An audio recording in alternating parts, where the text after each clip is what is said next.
Okay, now we're going to begin the tutorial on the Interactive Student Edition, which is located on the dashboard. So you're going ahead and click the yellow button, and up pops the screen to find all of your modules. So the student will click on the correct module that they are in, find the lesson, so we'll click on lesson 1.1, and up pops their screen. Now, let's go through the tools for the Interactive Student Edition. Located in the left-hand corner is the home screen. So no matter where you are at, a ratio is a way to compare two numbers. You can always go back to the beginning. The wrench will bring up various tools that the student can use, such as a calculator, fraction strips, integer counters, and so on and so forth. The A to Z will bring up a glossary.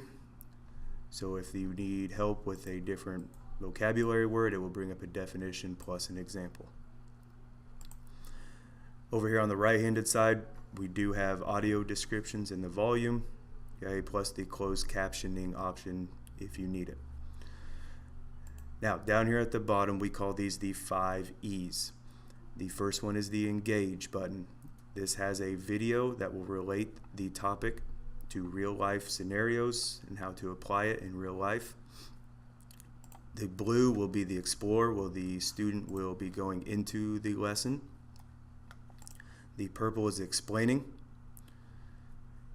And then we get to the orange and the red. The orange is Elaborating and the red is Evaluating. Now your teachers will use these for extra practice or review, and the red one could be used for an assignment. If it is assigned to you, you need to make sure that you finish both the orange and the red, and it will not show a grade until you do